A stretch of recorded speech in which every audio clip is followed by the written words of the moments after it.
ଏଇ ଗୁରୁ ହରିବୋଲ ଆପଣ ମାନଙ୍କୁ ମୁଁ ପ୍ରତିଦିନ ଭକ୍ତ ଚରିତ୍ର ଆପଣ ମାନଙ୍କ ପାଖରେ ରଖୁଛି। ଆପଣ ଶୁଣୁଥିବେ, ଯେତେ ଆପଣ ଭକ୍ତ ଚରିତ୍ର ଶୁଣିବେ ସେତେ ଭଗବାନ କୃପା ହବ। ଆପଣ ଭଗବାନଙ୍କର ଗୁଣ ଶୁଣୁଛନ୍ତି, ଭଗବାନଙ୍କ ନାମ ଶୁଣୁଛନ୍ତି, ଆଉ ଭଗବାନଙ୍କର କଥା ଶୁଣୁଛନ୍ତି, ବହୁତ କିଛି ଶୁଣୁଛନ୍ତି।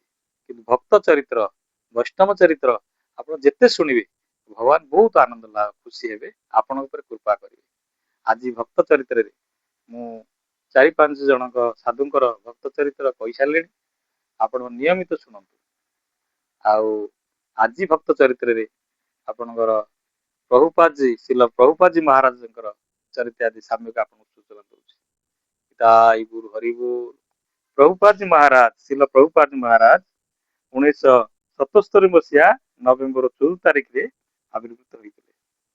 ସେ ଏସି ଭକ୍ତି ବେଦାନ୍ତ ସ୍ୱାମୀ ପ୍ରଭୁପାଦ ନାମରେ ପ୍ରତିଷ୍ଠା ଅର୍ଜନ କରିଥିଲେ।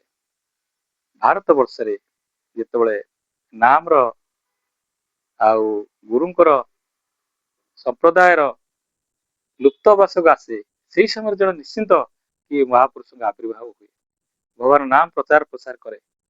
ସେଇଭଳିଆ ସାଧୁ ଥିଲେ ଭକ୍ତି ବେଦାନ୍ତ ଶ୍ରୀଲ ପ୍ରଭୁପାଦ ମହାରାଜ, ଯେ କି ଆନ୍ତର୍ଜାତୀୟ କୃଷ୍ଣ ଭାବନା ସଂଘ, ତାର ସଂକ୍ଷିପ୍ତ ଅର୍ଥ ହଉଛି ଇସ୍କନ। ଆପଣ ଯାହାକୁ କହୁଛନ୍ତି ଇସ୍କନ ଅର୍ଥ ହଉଛି ଆପଣଙ୍କର ପ୍ରଭୁପାଦ ଜୀ ଯୋଉ ପ୍ରତିଷ୍ଠା କରିଥିଲେ ଯୋଉ ଧର୍ମ, ସେ ହଉଛି ଆନ୍ତର୍ଜାତୀୟ କୃଷ୍ଣ ଭାବନା ସଂଘ। ଭାରତ ବାହାରେ ହରିନାମ କେନ୍ଦ୍ର ସେ ଖୋଲିଛନ୍ତି। ଆମେରିକା, ଜର୍ମାନ, ଫ୍ରାନ୍ସ ସବୁଆଡେ ଯାଇ ହରିନାମର ବାର୍ତ୍ତା ସମିତିକି ଦେଇଛନ୍ତି। ସେ କହୁଥିଲେ କୃଷ୍ଣ ଗୋଟେ ଏମିତି ଶବ୍ଦ ଯେ ସାଇଣ୍ଟିଷ୍ଟ ଆଉ ବୈଜ୍ଞାନିକ ମାନଙ୍କ ମତରେ କୃଷ୍ଣ ଶବ୍ଦର ଏମିତିଆ ଗୋଟେ ପାୱାର ଅଛି, ଆପଣ ଥରେ ପାଟିରେ ଉଚ୍ଚାରଣ କଲେ ଆପଣ ଶରୀରରେ ତା ପ୍ରଭାବ ନିଶ୍ଚିତ ପକାଇଥାଏ। ତେଣୁ ସେ ପ୍ରଭୁପାଦ ମହାରାଜ କଣ କଲେ ନା, ଆଗେ ଭଗବାନ କୃଷ୍ଣଙ୍କ ନାମର ବିଷୟରେ ତର୍ଜମା କଲେ, ଆଉ ତା ବିଷୟରେ ବିଶ୍ଳେଷଣ କଲେ ଯେ ପ୍ରକୃତ ଭଗବାନ କୃଷ୍ଣ କିଏ। ସେ ନିଶ୍ଚିନ୍ତ ହେଲେ ଭଗବାନ କୃଷ୍ଣ ସ୍ଵୟଂ ଆବିର୍ଭୂତ ହୋଇଥିଲେ, ଯେ ସର୍ବ ଦେବତା ଭିତରେ ଶ୍ରେଷ୍ଠ। ସେ ଜୀବ ଯେ କୃଷ୍ଣର ଚରଣ ସେ ବଡ ଚତୁର। ସେ ଭଗବାନଙ୍କର ସବୁଠାରୁ ପ୍ରିୟ ଅବତାର, ଆଉ ସ୍ୱୟଂ ଅବତାର ରୂପରେ ଆସି ପହଞ୍ଚିଥିଲେ, ସେ ହଉଛି ଭଗବାନ କୃଷ୍ଣ। ତେଣୁ ସେ କୃଷ୍ଣଙ୍କର ନାମ ମହିମା ପ୍ରଚାର କରିବା ପାଇଁ ସେ ଆବିର୍ଭୂତ ହୋଇଥିଲେ। ବହୁତ ଦେଶ ପରିକ୍ରମା କରି, ବହୁତ ଦେଶ ଅତିକ୍ରମ କରି ହରିନାମ କେନ୍ଦ୍ର ଖୋଲିଥିଲେ, ଆଉ ମନ୍ଦିର ଖୋଲିଥିଲେ।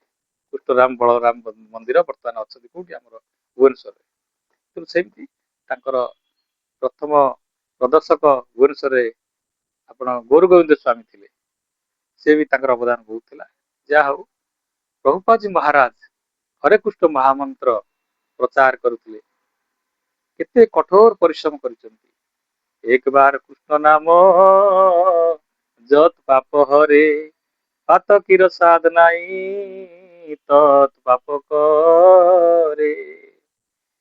ଭଗବାନ ଚୈତନ୍ୟ ଅବତାରରେ ଆସିଥିଲେ କଳିଯୁଗରେ, ସେ ଯୋଉଠି ଛାଡି ଦେଇଥିଲେ ନାମ ପ୍ରସାରକୁ, ତାକୁ ଆଉ ଅଧୁରା ସ୍ୱପ୍ନକୁ ପୂରଣ କରିଥିଲେ ପ୍ରଭୁପାଦ ମହାରାଜ। ଆଜି ଦେଶ ବିଦେଶରେ ଆମର ଭକ୍ତ ମାନଙ୍କୁ ନେଇ ସେ ହରିନାମ ପ୍ରଚାର କରିଛନ୍ତି, ବହୁତ କଠିନ ପରିଶ୍ରମ କରିଛନ୍ତି। ଇଂଲିଶରେ ଗୀତା, ଇଂଲିଶରେ ଭାଗବତ, ଇଂଲିଶରେ ବହୁ ପତ୍ର ସେ ଲେଖି ଦେଶ ବିଦେଶରେ ପ୍ରଚାର କରୁଛନ୍ତି। ଭାଗବତ ଗୀତାକୁ ସେ ଦେଶ ବିଦେଶରେ ପରିଚୟ ଦେଇଛନ୍ତି। ସେ ପ୍ରଭୁପାଦ ମହାରାଜ, ପ୍ରଭୁପାଦ ମହାରାଜଙ୍କ ଦ୍ଵାରା ଆଜି ଦେଶରେ ଭାରତ ଗୋଟେ ଦେଶ, ଭାରତ ଭିତରେ ଭଗବାନ କୃଷ୍ଣ ଜନ୍ମ ହୋଇଥିଲେ, ତାର ମୁଖ୍ୟ ମାଧ୍ୟମ ଥିଲେ ପ୍ରଭୁପାଦ ମହାରାଜ। ତେଣୁ ପ୍ରଭୁପାଦ ମହାରାଜ ଯେ କି କୃଷ୍ଣକୁ ଏତେ ମାନୁଥିଲେ ଯେ ଆପଣ ଥରେ ସେ କୃଷ୍ଣ ଭଗବାନଙ୍କର ନାମ ବା ମହାମନ୍ତ୍ର ହରେ କୃଷ୍ଣ କୃଷ୍ଣ କୃଷ୍ଣ ହରେ ହରେ, ହରେ ରାମ ରାମ ରାମ ହରେ ହରେ, ଆମର ଇଏ ଭଜନ ମନ୍ତ୍ର, ଇଏ ଭଜନମାଳା ମନ୍ତ୍ର ତାଙ୍କ ମତରେ ଉଚ୍ଚ ସ୍ୱରରେ ଯେତେ ହରିନାମ କରିବ, ତାହେଲେ ତା ଦେହରେ ଭଗବାନ ଖୁସି ହେବେ, ଶୁଣିବେ, ଆଉ ତାକୁ ବି ଆମେ ଭଜନ କରିପାରିବା ମାଳା ଭିତରେ। ତେଣୁ ତାକୁ ମହାମନ୍ତ୍ର କହନ୍ତି। ମହାମନ୍ତ୍ର ଅର୍ଥ କଣ ଆପଣ ବୁଝୁଛନ୍ତି? ଗୋଟେ ଯେତେ ମନ୍ତ୍ର ଆମର ଅଛି ସବୁ ମନ୍ତ୍ର କୁହାଯାଇଛି, କିନ୍ତୁ ତାକୁ ମହାମନ୍ତ୍ର କୁହାଯାଇଛି କାହିଁକି? ଏତେ ପାୱାରଫୁଲ। ଆପଣ ଥରେ ମହାମନ୍ତ୍ର ଭଜନ କରନ୍ତୁ, କୀର୍ତ୍ତନ କରନ୍ତୁ, ସହସ୍ର ବଳ ଆସିବ। ନିଜ ଅନୁଭୂତିରେ ଆମେ କହୁଛୁ ଯେ କି ଏ ସାଧାରଣ ମନ୍ତ୍ର ନୁହଁ, ତାକୁ ଏ କଳିଯୁଗର ମନ୍ତ୍ର। ଏ କଳିଯୁଗରେ ହରିନାମ ହରିନାମ ହରିନାମ କେବଳ କଳ ନାସ୍ତବ ନାସ୍ତବ ଗତର ନଥା। ପ୍ରଭୁପାଦ ଜୀ ଯିଏ ଦେଶ ବିଦେଶ ପ୍ରଚାର କରି ଓଡିଶାରେ ଆସି ପ୍ରଚାର କରିଛନ୍ତି, ତେଣୁ ସେ ମହାମନ୍ତ୍ର ପ୍ରଚାର କରିଛନ୍ତି। ଆଜି କଳିହତ ଜୀବମାନେ ସେଇ ମହାମନ୍ତ୍ରକୁ କୀର୍ତ୍ତନ କରି ଆନନ୍ଦ ଲାଭ କରୁଛନ୍ତି। ଯାହା ହଉ, ଏତିକି କରି ମୁଁ ବିଶ୍ରାମ ଦଉଛି। ଫେରେ ନେକ୍ସଟ ଭିଡିଓରେ ଆପଣଙ୍କୁ ଆଉ ଜଣେ ସାଧୁଙ୍କ ପରିଚୟ ଦେବି। ଆପଣ ନିୟମିତ ଶୁଣନ୍ତୁ ଭକ୍ତ ଚରିତ୍ର ଓ ସବସ୍କ୍ରାଇବ କରନ୍ତୁ। ମୁଁ ଭାରତ ବର୍ଷରେ ଏ ଅଧମ ସବୁ ସାଧୁ ସନ୍ତଙ୍କର, ସାଧୁ ବୈଷ୍ଣବଙ୍କର ତାଙ୍କର ସଂଗ୍ରହ କରି, ପୋଥି ସଂଗ୍ରହ କରି, ତାଙ୍କ ଜୀବନ ସଂଗ୍ରହ କରି ଆପଣ ମାନଙ୍କୁ ନିୟମିତ ଶୁଣାଇବି।